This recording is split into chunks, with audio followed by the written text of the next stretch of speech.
Thank you for watching. Subscribe on Deceived Husbands for more stories. Those of you who travel for work understand the feeling of arriving at yet another hotel room in a city you'd rather not be in. Maybe it's just that I'm cautious or that I don't trust people easily. After checking out the room, I put my bag down and checked the minibar seals. I'm not about to pay those insane hotel prices for a tiny bottle of alcohol, even if it's on the company dime. Next, I checked the room's cleanliness, the bed, the towels. A flashy lobby and efficient reception don't always mean the staff has done their job elsewhere. Once I confirmed the bed linen was clean, I took a quick look under the bed. I started doing this after hearing about a guy in Atlanta who found a dead body under his hotel bed. I didn't expect to find a corpse, but I won't say what I have found under hotel beds since I started checking. Don't worry though, I reformatted the hard drive, and my son loves the iPod, even if I did have to buy new earphones. Finally, after making sure there's hot and cold water running in the bathroom and that the telephone works, it's time to turn on the TV. It's always good to check the phone first because if the TV doesn't work, shouting into a dead phone can be maddening. Not that I watch TV much, but it's nice to have some background noise, especially if the neighbors are loud. Some budget hotels have walls so thin that I can hear everything going on next door, and I don't need to hear a couple trying to break the bed. Everything checked out fine in this place. It usually does, but as I mentioned, I'm cautious, so I have to check. I was particularly annoyed because I didn't want to spend another night away from my wonderful wife, Michelle. Yeah, Michelle isn't a common name, but her mother was Italian. Michelle's father was a pilot who was shot down during the war, and her mother's family hid him from the enemy and nursed him back to health before helping him escape to Switzerland. After the war, he went back and married Michelle's mother and brought her to the U.S. The trouble with Michelle's name is that there isn't an easy way to shorten it, so she became Shelley to me most of the time. I left the TV on while I showered and changed. When I came out of the bathroom, the local news was just starting, so I switched the TV to a different channel for national news. Same old thing, politicians droning on about some global crisis and hinting at war. They call it peacekeeping, but don't those fools realize that our people are getting hurt out there? It's all a ploy to keep voters distracted so they won't notice the mess politicians are making back home. Since I can't stand their nonsense, I turned the volume down and called Shelley on my mobile. I refuse to pay the extortionate prices for hotel phone calls, and besides, I have speed dial on my phone. There was no answer from our home phone, so I called Shelley's mobile. As usual, it rang for a while before she picked up. I could just picture her rummaging through that handbag of hers trying to find it. I never understood how she could fit so much in there. It was like a black hole. "Hi, darling, did you arrive okay?" Shelley finally answered. "Yeah, fine, Shelley. The traffic was awful on the highway as usual, and I got delayed a bit. The hotel room's not bad. I've seen worse. Where are you, by the way?" I called the home phone first. "I'm over at Karen's. Didn't see the point in going home to an empty house again." "Why?" "Oh, just curious, that's all." I should have guessed Shelley would be at Karen's. The two of them are inseparable and have been ever since I met Shelley at Karen's wedding. Karen's husband, Tom, is my best mate David's younger brother. Over the years, Tom and I have become closer because of the girls' close friendship. Shelley mentioned she was having dinner with Karen and Tom and might stay over since there wasn't much point in going home to an empty house. Shelley had stayed over at their place before when I'd been away, so it wasn't really a surprise. After we exchanged the usual sweet words and I told Shelley I'd see her the following evening, we ended the call, and I headed down to the restaurant for dinner. The menu didn't offer much that caught my eye, so I opted for my usual steak, which I had to send back once because it wasn't cooked to my liking. I can be a bit of a pain when I want to be, especially when I'm away from Shelley. I get so annoyed that I look for anything to vent my frustration on.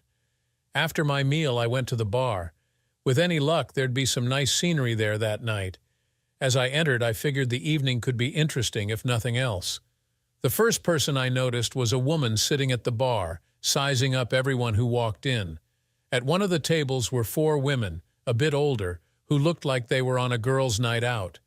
A couple of salesmen kept asking them to dance, And although the women took turns, it seemed the guys were on a losing streak. Those four were going home to their loving husbands untouched, which they did later when one of their husbands arrived to take them home. I assumed it was a husband if it wasn't. Those four were capable of handling him. There were a few couples and groups sitting around, including one pair that looked like honeymooners. I hoped they weren't in the room next to mine. There were also two separate couples whom I suspected were having affairs. The age differences didn't seem right. But then again, the women might have just been escorts. I don't speculate about escorts. Some people say they're all in it for the money, but I know a couple who aren't. They're just good kids trying to get through college without a huge debt. Live and let live, I say. There were a couple of ladies on their own besides the woman at the bar, and quite a few single men and small groups of salesmen and workers away from home for the night. By watching them, I could tell some were on the prowl while others were just having a quiet drink before spending a lonely night in a strange bed. I hadn't seen her in the restaurant, but when she walked into that bar, everyone noticed her. God, she glided into the place like she wasn't touching the floor. She stopped and looked around nervously as though she wasn't sure what to do next, then headed for the bar and took a stool not far from the woman who was now in conversation with a rather large guy. I assumed they were discussing business. No sooner had the woman sat down at the bar than the first guy arrived at her side. A bit premature, I think, but this woman was one of those who make happily married men wish they weren't happily married. She politely refused his offer of a drink. I would have loved to hear what she said to him. Whatever it was, he quickly retreated. How to describe this woman who grabbed every guy's attention when she walked through that door? She wasn't a young girl. I'd say she was about Shelley's age, 34. She had medium-length chestnut hair and was wearing that killer outfit, the LBD little black dress, for those unfamiliar with the term.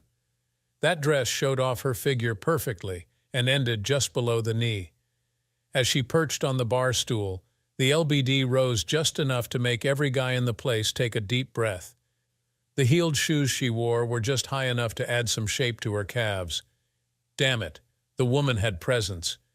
If she had been younger, I would have taken her for another escort like I thought the two other attractive women in the bar were, but there was something about her that said she wasn't. She had an air about her that told you she wasn't used to entering a bar on her own. Any guy who got his hooks into her would be a fool to let her out on her own anywhere wolves might be lurking. Having purchased her drink from the now beaming bartender, where had that sullen face that served me gone? The woman looked around for a vacant table. To my displeasure, she chose the one next to mine. Why was I unhappy about that? I enjoy looking at beautiful women, don't we all? Sorry, all men. There could be some ladies reading this. Anyway, with her sitting so close to me, I couldn't admire her without making it obvious. She hadn't been sitting there very long before another guy approached her and asked if she'd like to dance. She politely refused, and he retreated, only to be replaced by a third guy who wasn't going to give up so easily. When she refused his request to dance, he offered to buy her a drink. Actually, I think this guy had indulged a little too much that evening. He sat himself down at her table and continued his clumsy attempts at seduction. This was my cue to play the knight in shining armor. Well, not immediately. I had to let him raise the woman's anxiety level a little first. I'll point out that I had no intention of doing anything inappropriate that evening, being a married man and all, but enjoying this lady's company for a few drinks would take the edge off an otherwise boring and lonely night. My timing had to be just right, though there were other gentlemen besides me in that bar, and I needed to get in fast to achieve my goal. When I noticed the movement of another guy on the other side of the room, I turned in my seat and stepped in. Look, pal, the lady obviously isn't enjoying your company or your unwanted attention. Now please go away before you upset her any more than you already have. It took the guy a couple of moments to refocus his eyes on me. The drink does that to some folks. Even in his inebriated condition, I could see that he still had the sense to consider what a confrontation could lead to. "What's it got to do with you?" he finally asked. "The lady is a friend of mine, and I don't like to see my friends getting upset. I, on the other hand, am already pretty upset, so if you aren't going to leave on your own, I'll be glad to help you." I began to rise from my seat, but at that moment another guy, obviously a colleague of the drunk, appeared and persuaded him that they really needed to be somewhere else. "I'm sorry about that," his friend said to me as he led him away. "He doesn't handle his drink too well. Don't apologize to me." "It was the lady he was upsetting," I replied as they left, heading towards the bar's entrance. Now standing, I turned back to the lady. "Sorry about that. Some people have no manners." "Thank you. I never know what to say around drunk people. They don't take the hint very easily." "My pleasure, ma'am. Now, if you don't think I'm being too forward, may I offer to buy you a drink?" But before you answer, I held up my ring finger to display my wedding band. I'm a very happily married man, and I intend to stay that way. She smiled back at me. "Well, now you do lay your cards on the table. I'd hate anyone to get the wrong idea. A little light conversation is all I'm looking for when I'm away from home. She must be some woman." "Oh, she is. Half Italian, half Irish. The Italian half gives her looks and passion. The Irish half is where her wit and determination come from. She can stretch $1 from here to eternity." "I'll have a gin and tonic if I may," the lady said, moving along the sofa she was sitting on and making it clear where she wanted me to sit when I returned with the drinks. "John Randall, at your service," I said as I sat beside her, holding my hand out to her as I did so. A little over the top, but who cares? "I'm pleased to meet you, John. I'm Natalie Hayes. My friends call me Nat. What brings you to this God-forsaken town tonight, Nat? God, it is a depressing place, isn't it? I live out in the country, well, in a small town anyway, and if you must know, the bank manager." I suddenly wondered what I'd walked into. Why would she be in town to see the bank manager? Nat must have seen the confusion on my face, so she went on. "We, or rather I now, since I was recently widowed, run a small gas station. No, damn it, it's just a filling station. Since my husband died, he ran the workshop and I ran the filling station part. Anyway, it costs a lot of money to keep the tanks filled, and I have the most dreadful overdraft.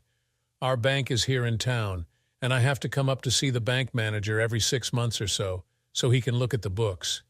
Really, I think it's so he can charge me another $100 for the interview where he tries to make me feel like a child. Ah, I've met the sort, full of their own importance. Do you run a large overdraft? No, I'm a security consultant. They like to play the I am smarter than you game, but I like to point out the holes in their security. Brings them down to size a bit.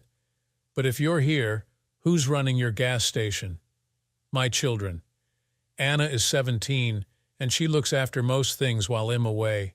Peter will be on the console tonight. He's 15 and insists on doing his share once he gets home from school.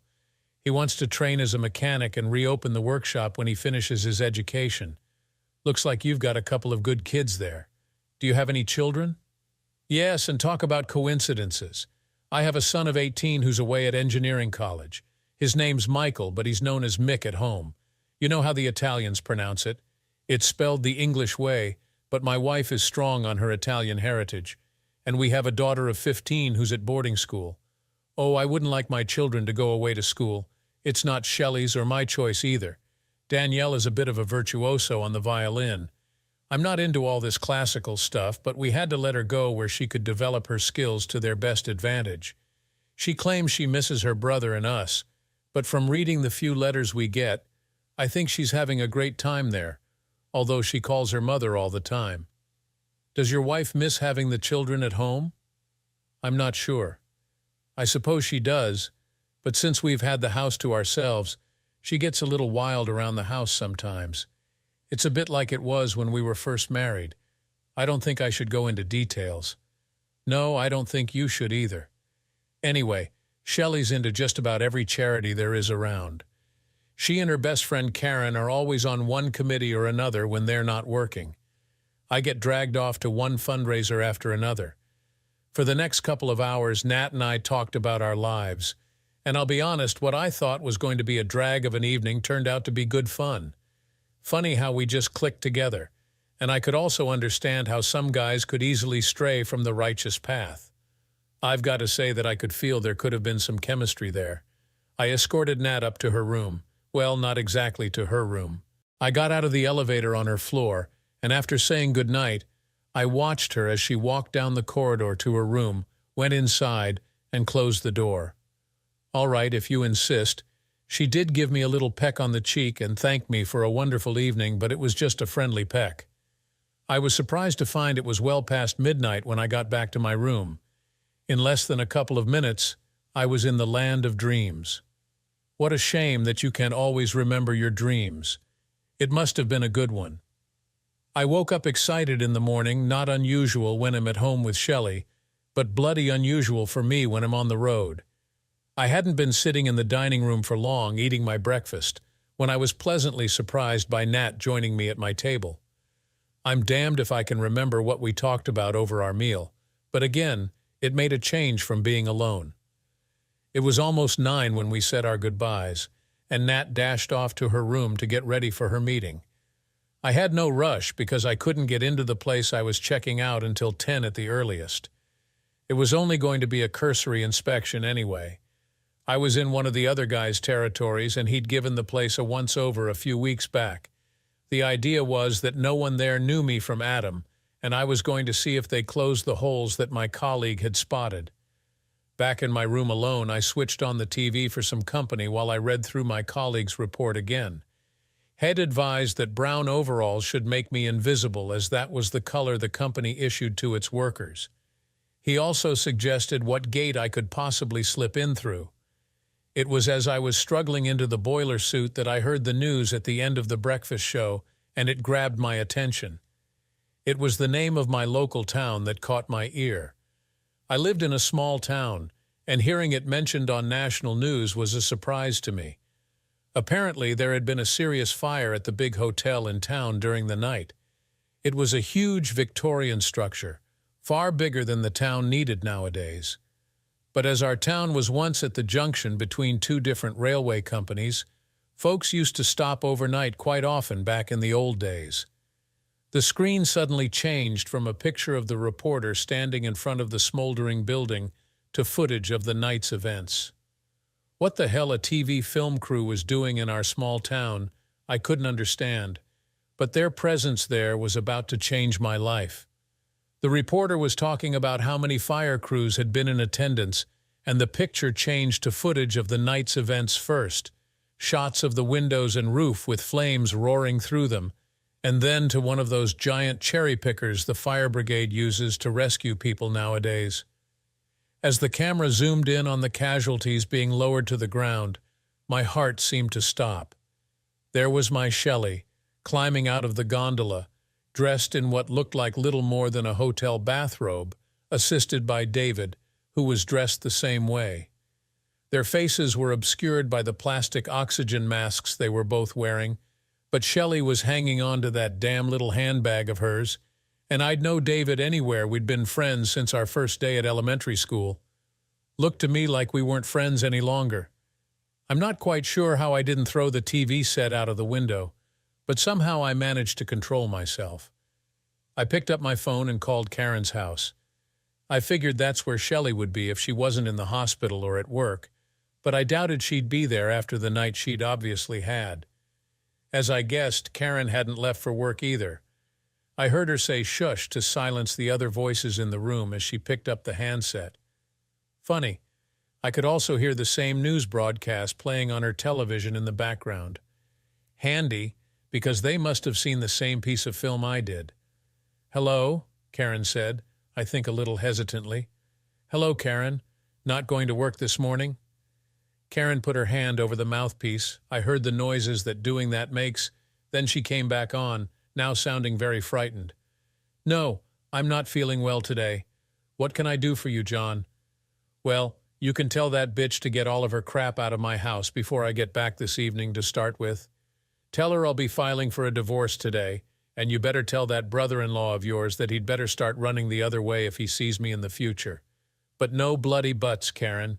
I've just been watching the same news program you have, so don't try giving me any bullshit. And I think you and Tom better stay away from me as well. You must have known all about what those two have been getting up to behind my back. Honestly, John, it's not what you think it is. Bollocks, Karen. 2 people naked except for bathrobes at 4 in the morning. What kind of idiot do you take me for?" Now make sure she's out of my house before I get home tonight. I think you should speak to Shelley, John. Bollocks, I said, and hit the disconnect button as quickly as I could. I went through my phone's address book and placed a second call. Carter and Fields, good morning, an efficient voice answered. Hi, beautiful. It's John Randall. Is Derek in yet? Yes, he's just come in. You want to speak to him? You know he hasn't had his morning coffee yet. Tell the bugger I'm going to put some money in his pocket. That'll make him take the call. I heard the phone switch to hold and then the click as Derek came on the line. What time of day do you call this? I've only just walked in the door. Time for you to earn some money, Derek. Tell me, what do you know about Shelley and David? I don't like the sound of that question, John. Why should I know something? So you aren't aware that David's been screwing Shelley then? Jesus, John. Of course I didn't know. You're a friend of mine. Christ, we went to school together. So did David, but that hasn't stopped him from shagging my wife. Are you sure about this, John? As sure as I can be. There was film of the pair of them being rescued from the old hotel last night, slapped all over the TV this morning. All they had on were bathrobes. Are you sure? Of course I'm sure. Shelley climbing out of the bloody rescue cage wasn't far short of a damn adult film. Oh, shit. We better try and get our hands on a copy of that. I wonder if they will repeat it later so we can record it. Leave that to me, Derek. You just get the divorce in gear. Aren't you being a bit hasty, John? Have you talked to Shelley yet? Look, Derek, there's nothing to talk about.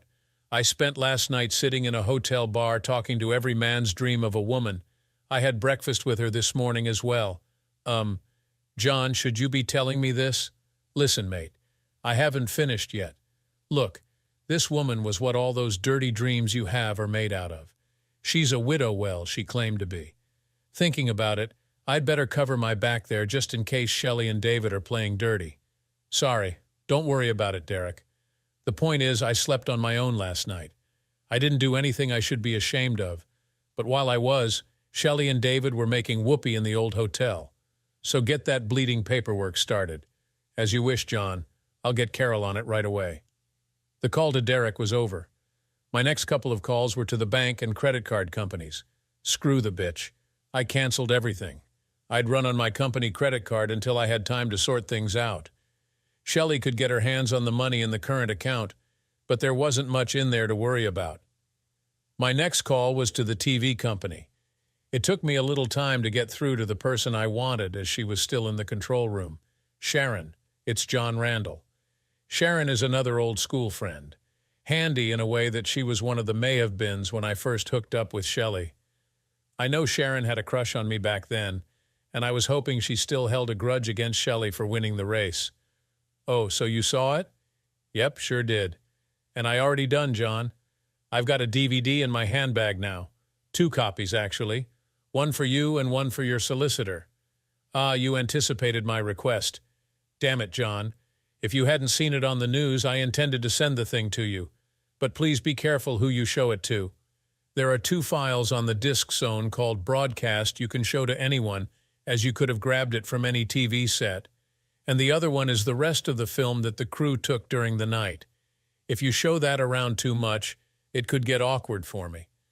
There's some more shots of the pair of them together, kind of candid-like. I'll be honest with you, it was seeing that candid stuff that got me out of my pram. Thanks, Sharon. Looks like I picked the wrong girl all those years ago. Would be interesting to live our lives over again, wouldn't it, John? But I've been happy with the man I finished up with. But a girl can dream about what might have been. Look, I'm assuming you're going to use Derek? Sure am. He's already on the case. Right. I'll drop these discs off at his house on my way home later. He doesn't live far from me. It'll give me a chance to catch up with Angela and the children at the same time. I hardly ever get to see her nowadays. Well, except for a few more pleasantries, that was the end of that call. That only left me with one more thing to do: find out whether Natalie Hayes was who and what she claimed to be, and cover my back in case she wasn't. At the hotel reception desk, I asked to see the manager and introduced myself to him. The sight of my business card brought a smile to his face. The company I work for had supplied the hotel's video security system. He was just a little hesitant to let me take copies of the hard drives from the time I entered the hotel, But once I explained that there was a remote possibility that someone was trying to set me up, he acquiesced. I retrieved the equipment I needed from my car and copied the previous 24 hours of recordings to DVDs. I knew that the hotel would do the same thing themselves at the end of the week, so I would have verification that the recordings hadn't been tampered with. Yeah, that can happen. My review, or rather test, of the client security went off not too well for them. I slipped in the gate while a truck was being checked in. The poor security guy was on his own and couldn't watch the monitors and be outside checking the truck in. I just walked past on the other side of it. Once inside, the overalls without any logos on them meant that no one had any idea I shouldn't have been there. You can guess how it went. A typical company losing stock and money through petty pilfering because they are too tight to spend a little cash and employ enough security staff. The job done as far as I was concerned, I started my drive back home. It was almost 4 when, approaching a service station, I realized I hadn't eaten since breakfast. Not that I'm keen on service station food, but God in heaven knew what was going to happen when I got home. If Shelley was about, or even David, I could end up cooling my heels in the slammer for the night. So I pulled in to eat something. You know, I did see the National Express bus parked in the coach park. Being observant, they call it in my business. We learned to be observant. But if I was that good at it, how come I'd never seen any sign that David and Shelley were getting it on? Anyway, I didn't think about that bus until Nat popped her backside on the seat opposite me as I was eating my meal. "Hi, stranger. We keep on running into each other, it seems. On your way home now? Oh, hello, and what are you doing in here? Trying for food poisoning? Yeah, a bit near the mark, isn't it? I think most of it looks like it was cooked yesterday. No, I wouldn't eat here by choice, but the bus takes a half-hour break here. They change drivers or something. Anyway, what made you stop here? I'd have thought you could wait to get home to that wife of yours." Ex-wife, Nat. Nat went quiet for a few moments, as if she was trying to take in what I just said. "What do you mean, your ex-wife? What's happened?" I gave Nat a rundown of the morning's events, and while I was doing so, the bus driver called for the passengers to get back on board. I'm not sure how it happened, but I discovered that Nat lived about 20 miles from my house, so I offered to drop her off home. I'm going to be honest, I needed someone I could talk to, and besides that, if she didn't live where she'd claimed the night before, I would soon find out. I forced myself to eat a rather unappetizing meal as we talked, and then we got back on the road again. Nat didn't say much during the journey, but she made a very good listener. It was 5:30 when I pulled onto the forecourt of her filling station. I filled the car's fuel tank while I was there, just as a kind of thank you for Nat's company. She introduced me to her son and daughter, both of whom gave me the kind of protective looks I would have expected from children worried about their recently widowed mother. And I listened as Nat told them that her overdraft had been approved for the next 6 months. Then, after drinking a cup of coffee with them, I left for the drive home. Yep, I wasn't going to get away easily. I knew that when I pulled into my driveway, Shelley's car was parked in her usual spot, and there were lights on in the house. I sat there for a few minutes contemplating how to handle this meeting, but then an idea struck me, and I called Derek on the mobile. "You home, mate?" I asked when Derek answered his mobile. "Yeah, been home an hour or so. Did you get a chance to look at those DVDs that Sharon dropped off?" "Unfortunately, yes, John, and they are bad news." "Well, good news for your divorce case, but bad news for Shelley. Nothing more than a little kissing and cuddling, but add that to the way they are dressed, and no bloody judge is going to believe he was just comforting her after a bad experience. It's in the bag as far as you are concerned. Oh, I'm looking into an alienation of affection case against David. Not a very common case to bring nowadays, but if you're as pissed off as you sounded this morning, you might like to give it a try. Go for it if you think it will nail him. That scum-sucker was supposed to be my friend. I think he's going to be surprised how many folks he's upset by what he's done. It'll be funny if he tries to turn up for golf on Sunday." "Why is that?" "Well, his regular golfing four includes my partner Larry. He's already told the guys that if David plays, he won't." "Oh, don't worry. He didn't tell them why. But David is going to be out of the club completely in a week or so anyway.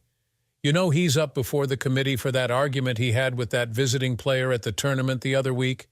Well, he's charged with ungentlemanly conduct. And as Larry's on the committee, well, bugger as Larry put it, what's more bloody ungentlemanly than seducing another member's wife?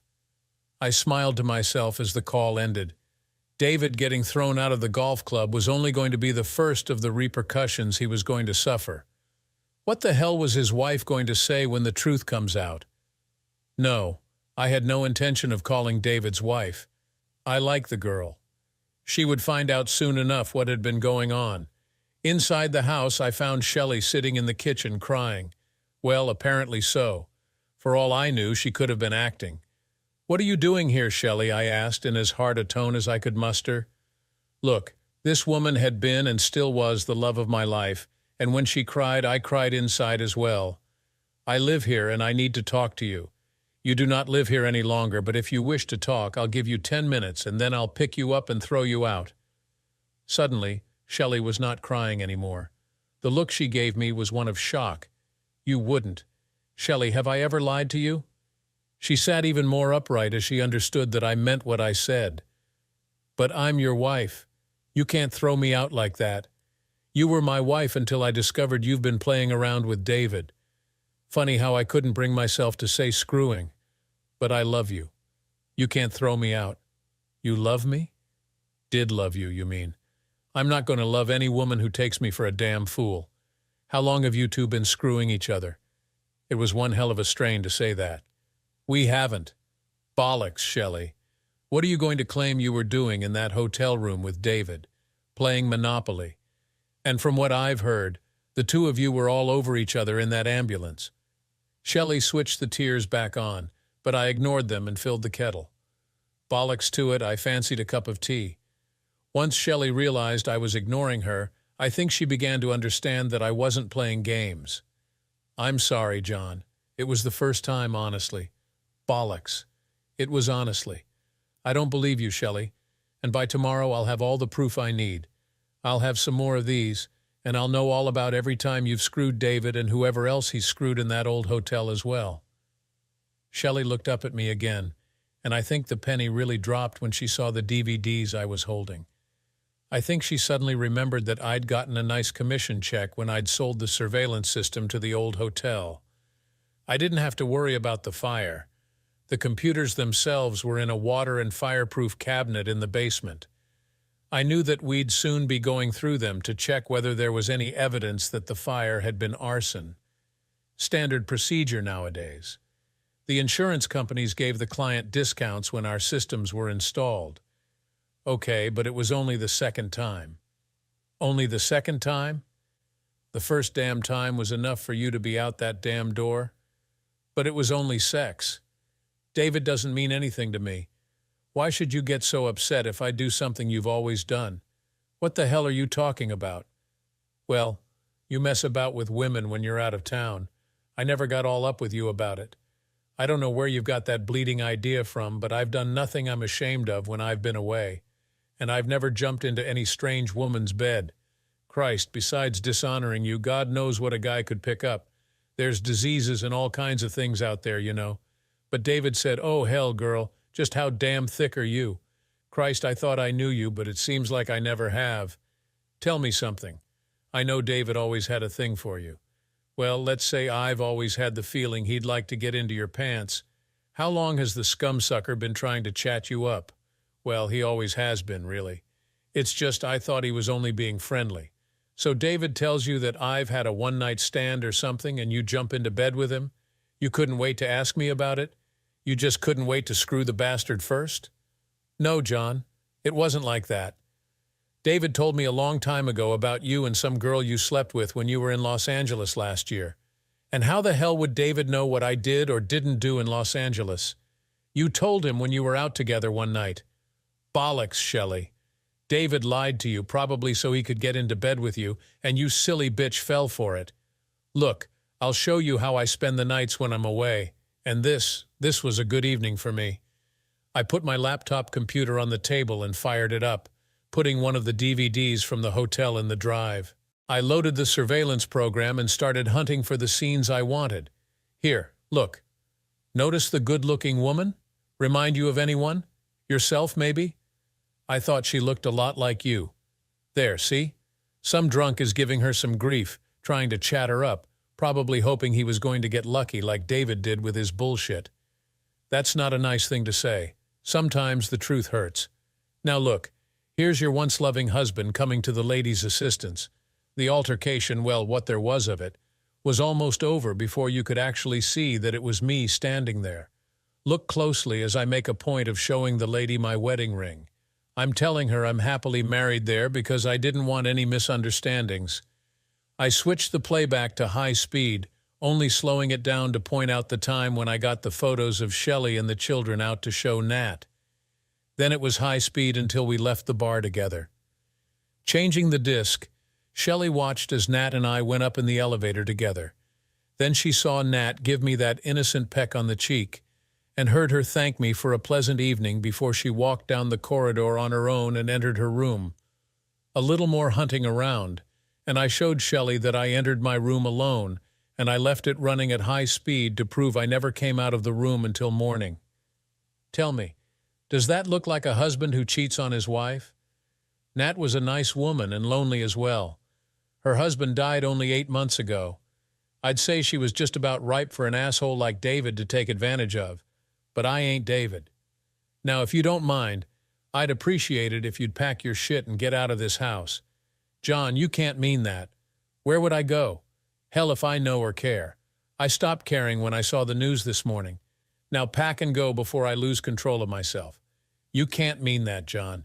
We've been married nearly 20 years. Pity you didn't remember that last night or even the first time you let the scum-sucker screw you. Perhaps David's wife will let you shack up with them. Did you think about her whilst he was screwing you? Please don't who's talking. You made your bed, girl. Now damn go and lie in it. Look, I'm going down to the pub for a while. When I get back, please be out of this house. I heard her call out John as I walked out of the house. Locking my computer back into the trunk of my car, I walked down to the pub where I tied one on a bit. It was nearly 11 when I returned home. Shelley's car was gone and the house looked dark and empty as I went in the door. I found myself greeted by the insistent ringing of the telephone. "Mr. Randall?" a voice asked when I lifted the receiver.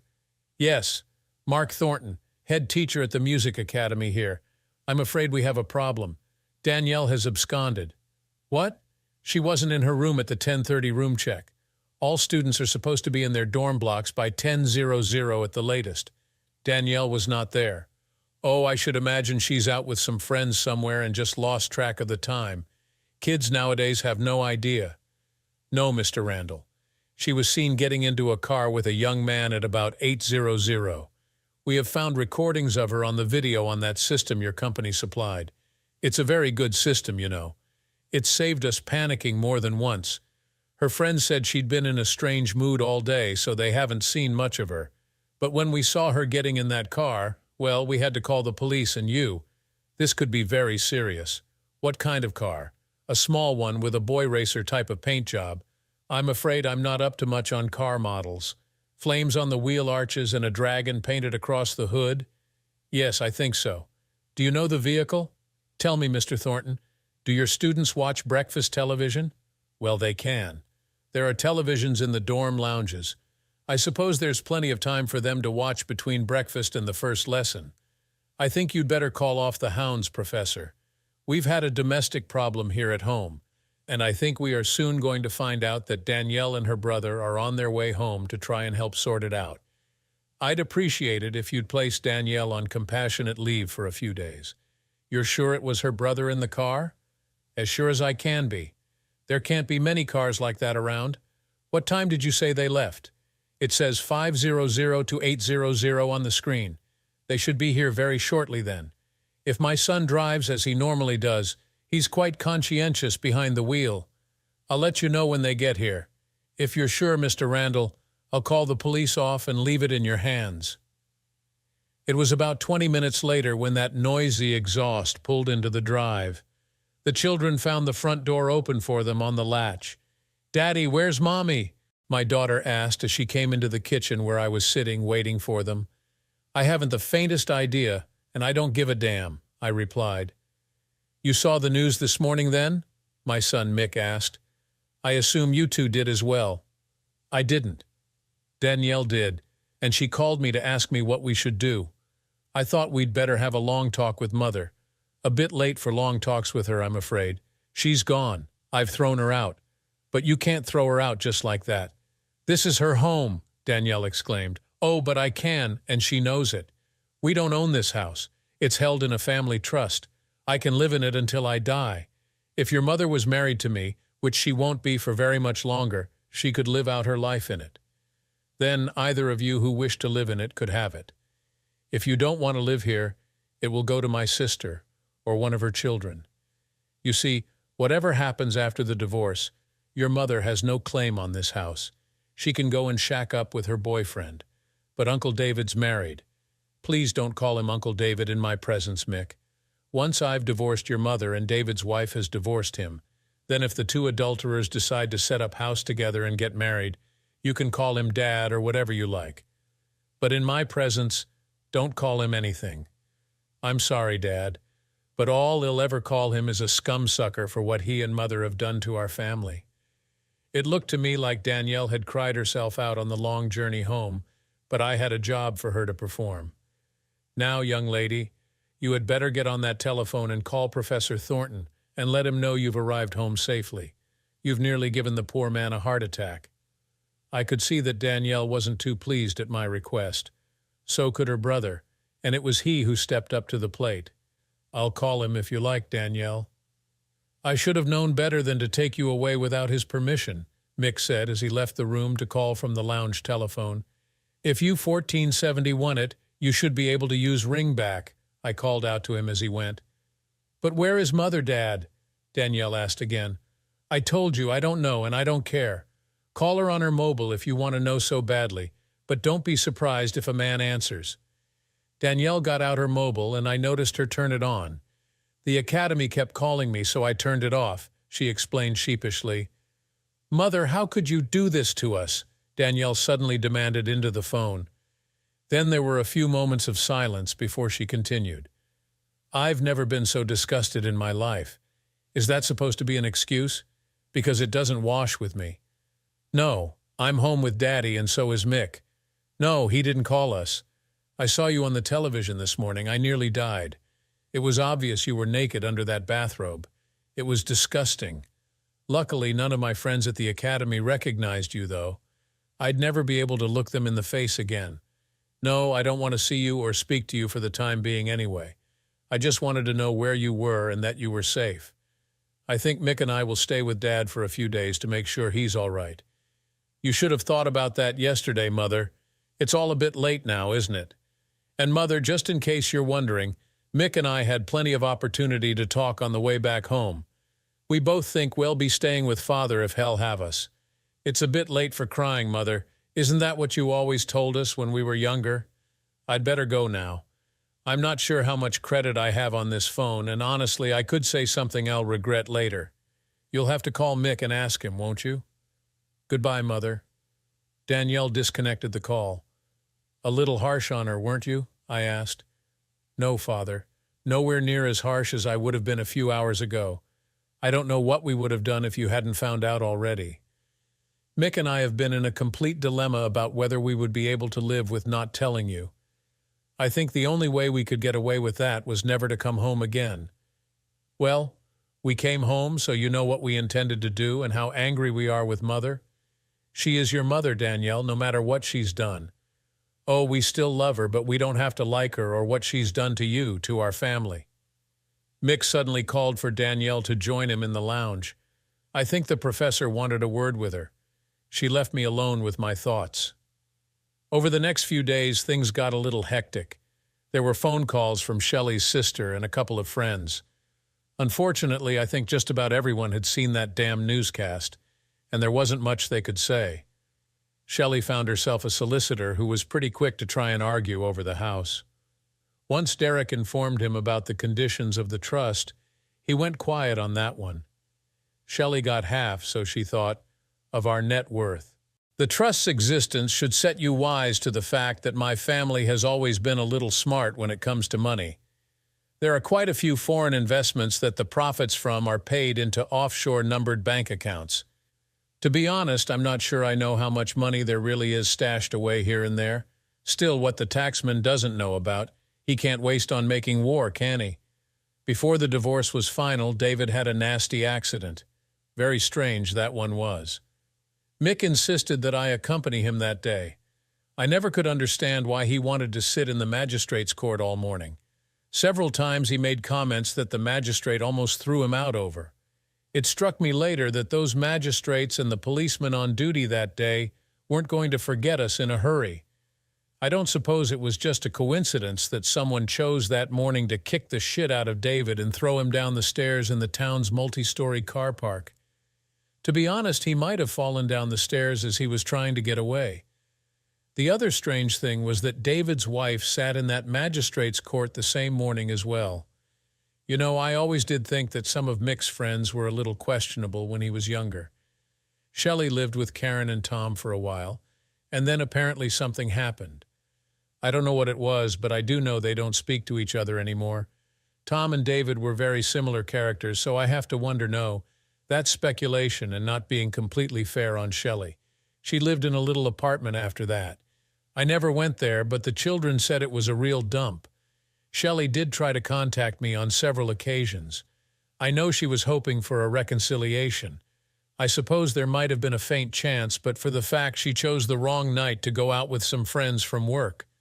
She told the children later that it was the first time she'd had the courage to show her face in town. Unfortunately, she drank a little too much. Shelley never could handle her drink very well, and she bumped into me and the young lady I was on the dance floor with. Shelley, for some reason, was furious that I was dancing with another woman.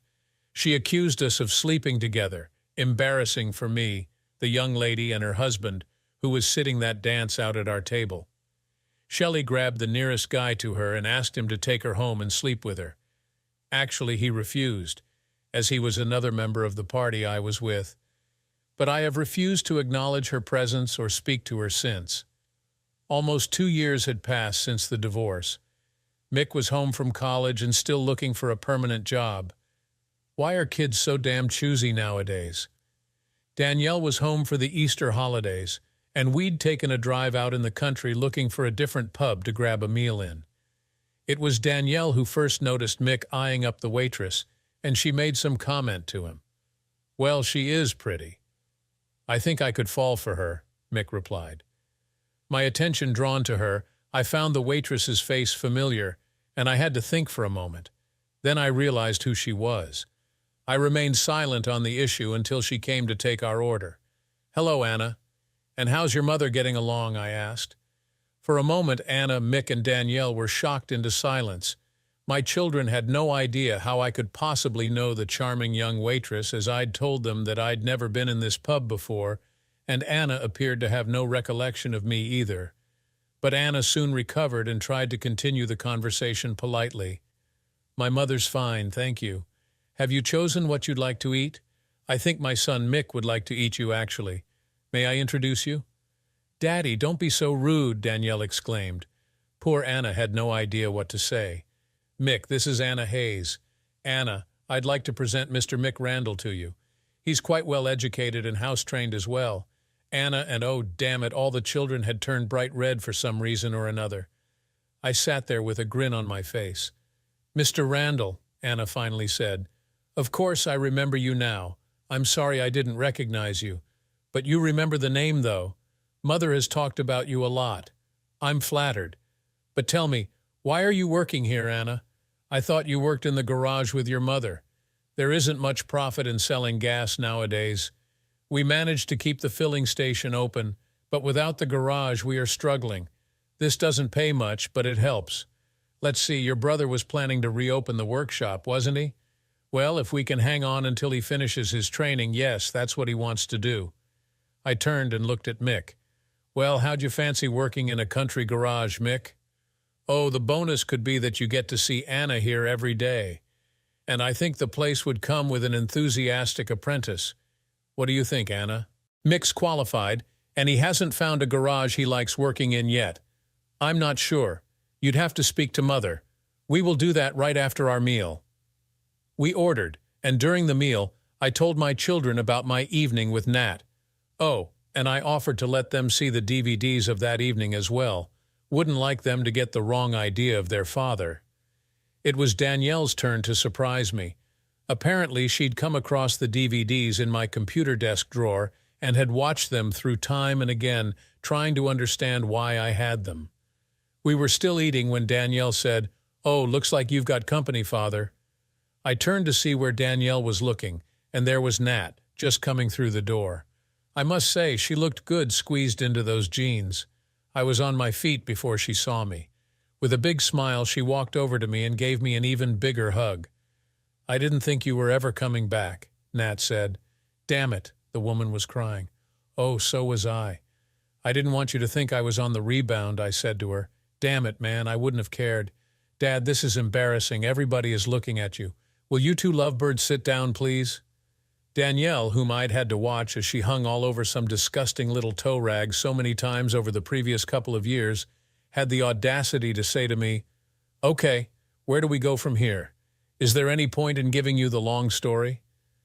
Nat and I were married 4 months later and live in the bungalow beside the garage. Mick is living in a mobile home at the moment. We're waiting for planning permission to be granted for a second bungalow for him. The garage is doing fine now.